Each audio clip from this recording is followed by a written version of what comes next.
Hello friends, I'm Malcolm from A1 Australia PT IELTS and NATI coaching. Really good that you guys are here with me. I'm going to cover all 20 tasks of PT, and let's start without wasting any more time with the first task of speaking, which is also one of the most important tasks in PT for your speaking and reading scores, and this task is called Read Aloud. Now this task is very aptly called Read Aloud. Why is it called Read Aloud? Because you'll get a passage on your screen which you're supposed to read exactly word by word whatever is written on the screen. You'll be doing two things simultaneously in this task. You read with your eyes and you speak with your tongue. So you get marks in speaking and reading both, which means it's an integrated task. Tasks in PT academic test can broadly be categorized in two categories: independent, integrated. Independent means giving marks only to one particular module. Integrated means giving marks to two modules. So this task is integrated, which means it's really important. The number of questions in this task will be roughly 5 to 7. Minimum 5, maximum 7, okay? In each question, you'll have a passage on your screen. The passage will have 2 to 4 sentences in total. And the total word count of each passage which you're supposed to read is maybe 150 to 300 words, the total word length, word count. Okay. Now, as soon as the question comes on your screen, you'll see a timer which starts. It's a reverse timer of approximately, let's say, 25 to 35 seconds, depending on the passage length. And you'll see it in a reverse fashion, like 30, 29, 28. When the timer hits 0, you'll hear a beep sound, beep, in your headset. As soon as you hear the beep sound, the actual blue recording bar will start. And your job is to start speaking immediately as soon as the blue bar starts moving and the beep happens simultaneously at the same time. Now, why this task is really important? A lot of reasons, okay? First is because it's integrated. Now, how important it is, let me explain, and you will also believe what I'm saying. The total points which you get from this task in speaking and reading scores out of 90 points, 90 being the highest, the total score in each section, is approximately 20 to 22 points. So 20 to 22 points will go to your speaking score, 20 to 22 points will go to your reading score. That's how important this task is, if you don't make mistakes, obviously. Now, you can get different types of passages. Sometimes passages can be really easy, sometimes a bit tricky. Now, before I talk about this task, let me give you a very generic instruction which I give to all my students. Before the test starts and when you do the mic setup, there is a line on your screen which you have to read. For example, the prices of corn have been increasing steadily each year. So that is when you do mic testing. Remember what I'm saying now, two things which can be really crucial in getting that high score which you have been aiming for. Number one is the mic volume. So when you read that sentence, next to it there's a very small button which is generally set in the middle, that's around 50%. Remember to increase that to approximately 70 to 80%. So you'll be able to see small bars like a scale or a foot ruler. So don't put it at full 100, don't. Maybe 2 dots less than full. That is the recommended volume setting. It's very important that you set it up at that time. The second instruction, equally important, is about the mic position. The best mic position is somewhere between your lips and your chin. So below your mouth for sure. And I'm not saying that. That has been PT's recommendation from day one. So that is the ideal position. You keep your hand like this below your lower lip, and the tip of the mic should be touching somewhere around your finger or your palm area. So that is the ideal position between your mouth and the chin. These two settings are really important. Now, before I talk about Read Aloud a bit more in detail, I'll just give a certain set of rules or suggestions which you must try your best to follow. If you follow, I guarantee you'll get full marks in this task. Okay. Set 1. What is PT? Obviously, you know the full form, Pearson Test of English, academic. But basically, as you all know, it's a software evaluated test, which means there is no human intervention. A software will score your answers and grade your answers. Now, because it's a software, it uses a sort of an artificial intelligence system to grade and understand your answers, okay? To convince the software that you're really good, I'll give one more suggestion now. That is, when you book your exam, you'll be asked which language do you speak. At that time, please select your native language, which is your mother tongue. For example, I'm from Gujarat in India, so I select Gujarati. If you're from, let's say, China, you select Mandarin, for example, okay, or Cantonese. So basically, select your language, any other language than English. But yeah, if you're from a native English speaking country, then do select English. The reason why this setting is really important at the time of your test booking is because your answers will be sampled and graded with samples of people who speak the same native language as you do. That's why you don't want your answer to be graded with someone who speaks actual native English. It makes sense, right? That's why, remember this. Okay. Now coming back to the original discussion about certain do's and don'ts in this task of read aloud, before I get a bit more in detail, I'll explain everything, don't worry. The first thing which the software wants in your voice is confidence. There's a thing called confidence index, CI in short, which all these softwares and algorithms use when they do voice processing or speech to text processing to grade your clarity, for example. It's very important that you speak with an active voice, sit straight, speak with energy. Don't speak loud. There's a difference between speaking loudly and speaking with clarity. So passive voice is like this. Hi, my name is Malcolm. I'm taking this test of English to improve my level of English. I hope my test goes well. That can also be your introduction for the PET test, which is not scored, by the way. It is just a formality, but it can be like that. Now, this answer or this thing which I said was with a very passive voice, zero energy level. It was very fluent, but zero energy level. I'll get a poor score. The same thing if I say like this. Hi, my name is Malcolm. I'm from Melbourne, Australia. I'm taking my PT test to improve my level of English. I hope my test goes well. Perfect confidence, good clarity, good fluency, not too slow, not too fast. Ideal. That is the meaning of speaking confidently with clarity. I expect you to do the same. Sit straight, speak from your within, So speak from within. That is what I expect you to do, and I want you to do that, okay? Number 2, open your mouth clearly when you speak. You can hear each and every word which I am speaking right now. Although I'm sitting at a distance from the camera, you can still hear it clearly. Why? Because I'm opening my jaws properly. Number 3, don't stress on each and every word. A lot of times people and students speak as if they are trying to impress the PT software like this. Hi, my name is Malcolm. I'm from India. I'm taking my test to improve my English. I hope it goes well. Thank you very much. No, you don't have to speak like that.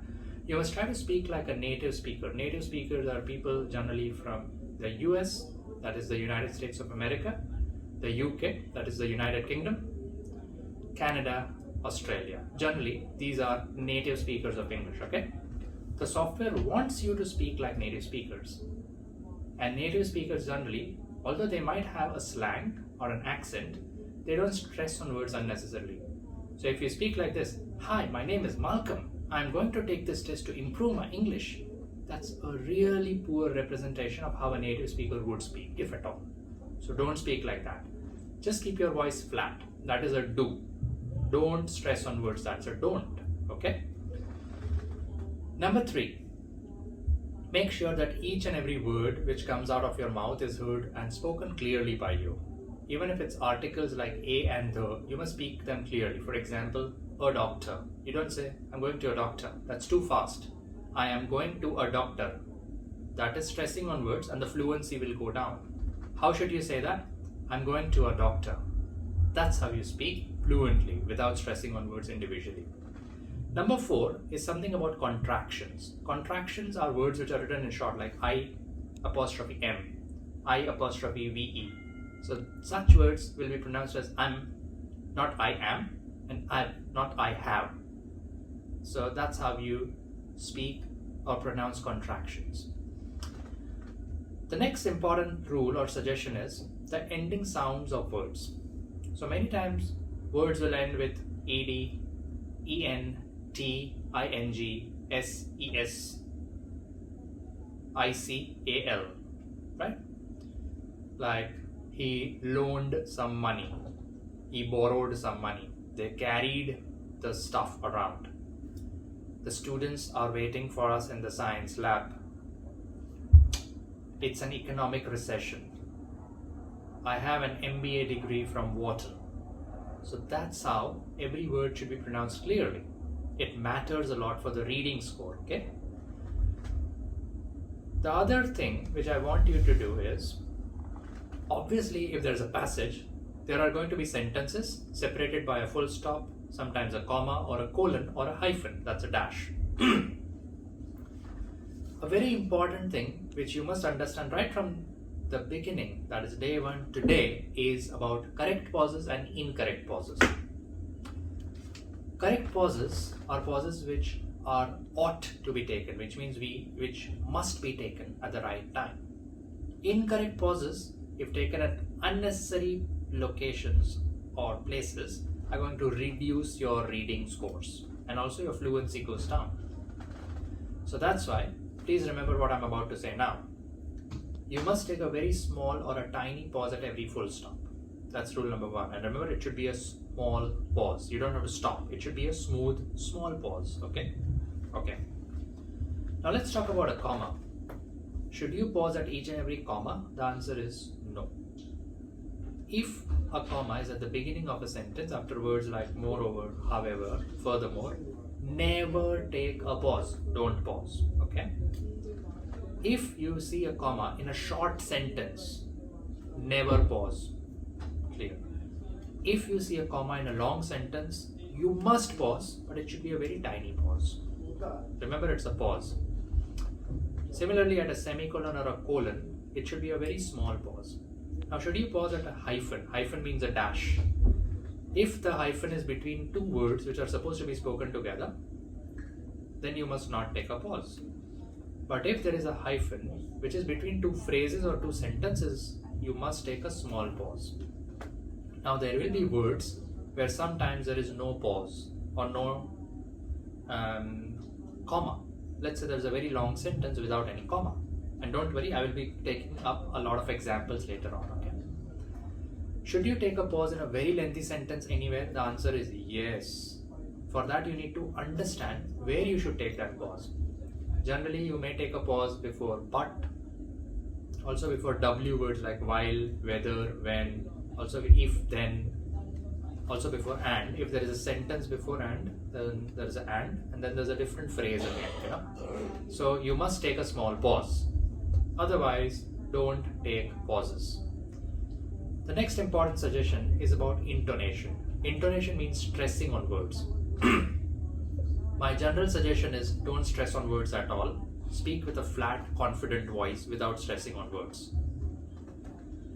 If you stress on words, it actually reduces the clarity of the sounds which come out of our mouth. That's why it's very important to speak with a flat tone by opening your mouth properly. That is the best way to speak fluently and getting the maximum possible score. So these were my general do's and don'ts. Now you have already heard the word fluency coming out of my mouth many times in the last 10 minutes. What exactly is fluency? Before that, why am I talking about fluency so many times? The reason is simple. Because there are 3 main parameters on which our scoring is based by the software. Number 1, oral fluency. Number 2, pronunciation. Number 3, content. Fluency means how smoothly you speak, not the speed. How fast or slow you speak is a part of fluency, but not exactly what fluency is. Fluency is the smoothness with which you speak, or rhythmic speaking. That's fluency. Number 2 is pronunciation, means how clearly you speak. And number 3 is content, means what you speak. So generally remember, how you speak is generally more important than what you speak in most of the tasks in PT speaking. I'm not saying what you speak is not important, but for a good score in speaking, which is 90 out of 90, speaking fluently is very important. Speaking fluency, as I explained, is speaking at the right speed and taking the right pauses at the right places. That will decide your score, and it also depends on how confidently you speak and with which intonation you speak, with which pitch you speak. Okay. The maximum score with the software gives per question for fluency, pronunciation and content is out of 5 points. So 5 for fluency, 5 for pronunciation and 5 for content is 5 plus 5 plus 5, 15. So that is the maximum theoretical score per question which you can score for each answer of read aloud. Now please understand and don't get confused, 15 is a theoretical score. It is not the actual score per answer which you get out of 90. Maybe out of 90 per correct answer you get 2 to 3 points. So if you get 6 to 7 questions, that's approximately 18 to 21 points in speaking and reading. So approximate calculation is like that. Nobody knows the exact scoring. Nobody knows. Okay? It's a secret, right? It's PT. It's a secret. So approximately 2 to 3 points out of 90 per correct answer in speaking and reading both. But theoretically and accurately 15 points. Just think it's points. Out of, let's not care. 15 out of 15 is the maximum. For your speaking score, the most important thing is fluency. The second most important thing is pronunciation. And for your reading score, the most important thing is content. Content means accuracy. So these are the main parameters on which your read aloud scoring is based upon. Now, before the beep sound, for preparation, you get approximately 25 to 30 seconds, depending on the length of the passage. And the content score, which actually gives you marks in reading, also comes from also affects your reading score, obviously, and it's a very important part of how your scoring will be based, right? Now, to get the maximum possible points in content, it is very important to know the pronunciation of words which you see on your screen. Before the beep, you get 25 to 30 seconds. And based on the difficulty level of the passage, your content score per question can be a bit different. Okay? Total theoretical points out of 5, but depends on the difficulty of the words and the passage. What you should actually do in those 25 or 30 seconds before the beep sound and as soon as the question comes on your screen is, you must put your finger on the screen and try to read aloud as fast as possible, loudly. Like you should be able to hear your own voice. You should not be very loud. You don't want to disturb people around you, but you want to be loud enough. If you practice in your mind, people around you are going to be practicing loudly because everybody speaks at the same time in the room. So it can be very noisy and very disturbing, as you can understand. Everybody speaks at the same time. That is why you must also speak a bit loud so that you can hear your voice. And you know what will happen when you hear your own voice? You will gain confidence. When the test starts, whether you are a first time test taker or whether you are taking it for the 5th time, doesn't matter, your heart beats faster. Why? Because you are nervous. The easiest way to get rid of nervousness is to speak a bit loud so that you gain that energy, and always sit straight. Remember, you have to speak confidently, you have to speak with energy. So that's why it's very important to sit with a straight posture and speak confidently with energy. So before the beep sound, try to put your finger on the lines and try to read as fast as possible. I'll give some examples and demonstration shortly. Try to read the whole passage 2 to 3 times, Now let's say there's a difficult word. Should you skip it or should you say it? You should definitely say it. Because there are 3 very important things which you should never do. First, never omit words or skip words. If you skip words, you instantly can lose points in your reading score. Number 2, don't replace words. So instead of in by mistake, let's say you say on. Instead of you say the. Replacing words means the score goes down.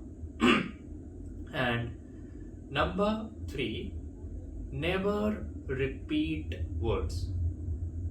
You know what happens when somebody makes a mistake? What will their first reaction be? Oh, sorry.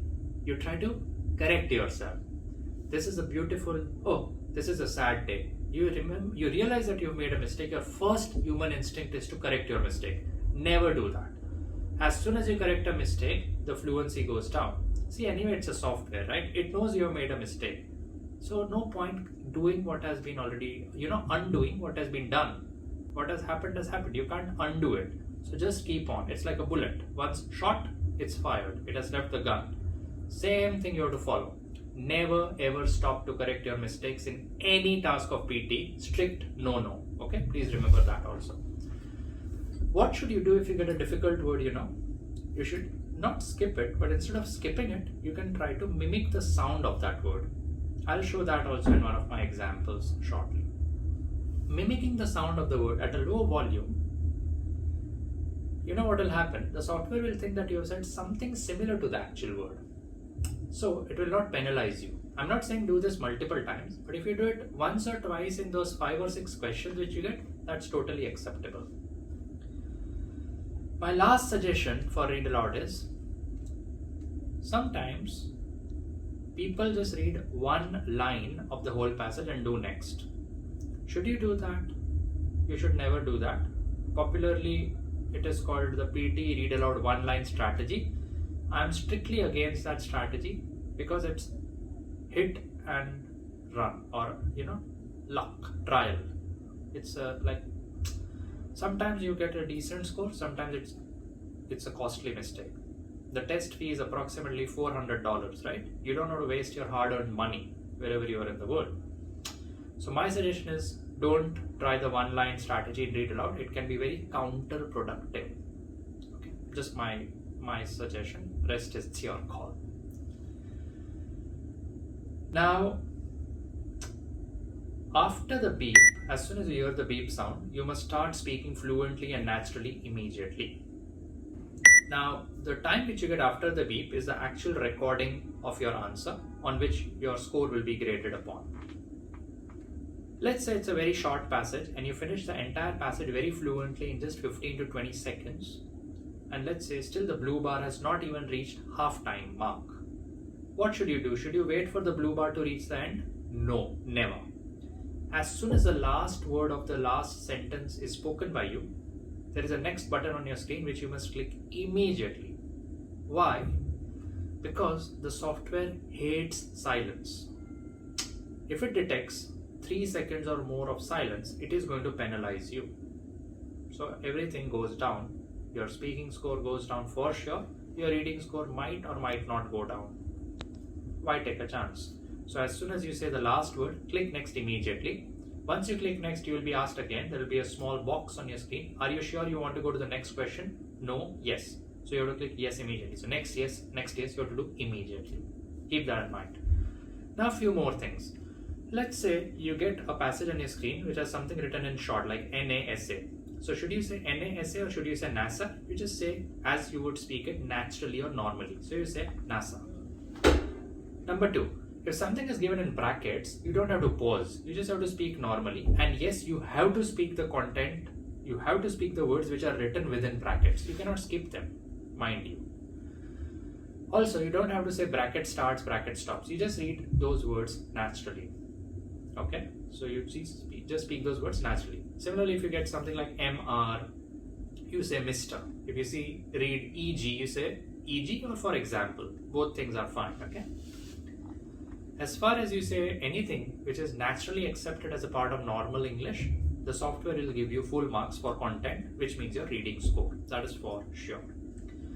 Now let's say you have numbers on your screen.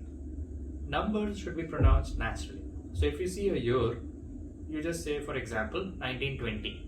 If it is followed by S, you say 1920s or 1900s, like 1900S, that will be pronounced as 1900s. Also, if you read a number which is a year, which has a lot of zeros, like 2003, you can say 2003. You can also say 2003. I personally suggest saying it as 2003. That is what I personally recommend. If you see something like 180H century, you say it as 18th century. Right? That is how you naturally and normally should pronounce such numbers or words. If there's a very big number, like let's say 100,000, you don't say 1 lakh. 100,000, you say 100,000. Similarly, 550,000, you say 550,000. That is how you pronounce such numbers. Now let's say there's a dollar sign or pound sign before the number. The unit has to be spoken after. So if it's, let's say, dollar sign 200, you don't say $200, you say $200. You say 200 pounds. So you speak the number first and the unit later. That's how you pronounce these numbers. Most of the things I have cleared about the do's and don'ts in Read Aloud. Now, I'll just show a few examples. But before we go to examples, I just once again want to repeat the main strategies. Most important, you speak fluently and confidently. Number 2, don't take unnecessary pauses. Take very small pauses, mainly at full stops and at a comma if required. If it's a long sentence. If the comma is at the beginning of a sentence or if the comma is in a short sentence, no need to take any pauses. Number 3, don't omit words, don't skip words, don't replace words. If you're not sure about the pronunciation, the best strategy is to just mimic the sound of the words. You'll be successfully getting full marks if you do it just once or twice. If you do it in every answer, then that's not a very good strategy. Number 4, related to clarity. Open your mouth clearly. You don't want to speak to yourself, right? You are going to be recorded. So speak clearly, open your mouth properly, open your jaws more. Number 5, don't stress on words unnecessarily. Intonation is never good for a high score in PT. That's how the algorithm is designed. You need to be fluent and clear at all times. That's all, friends. I've covered most of the important topics and most of the important do's and don'ts for Read Aloud, which is one of the most important tasks if you're targeting a score of 65 each, 79 each, or whatever you're targeting. If Read Aloud goes well, mentally you will feel really confident. It will be a good setup for the remaining part of the test. But if the beginning part of the test goes well, or doesn't go well, you will be under unnecessary pressure. Also, please remember, if 1 or 2 mistakes you make, let's say the first question due to lack of confidence or due to anxiety, it's okay. Don't stress, don't worry. You still have a lot of chances, right? It's not a sprint, it's a marathon. You'll get a lot of chances to get that high score, which will put you in a different league, which will enable you to achieve your goals and dreams of migrating to a beautiful country, Could be Canada, Australia, or New Zealand. So don't worry, don't stress. Just be relaxed. A mistake happens, it's a human thing. The software is not that strict, it is lenient. It will ignore your mistake. But make sure you don't repeat the same mistakes again and again, and you move on with full confidence and more alertness on your part. I hope you learned a lot from this session. Thank you very much. And now let's have a look at the examples. Thank you.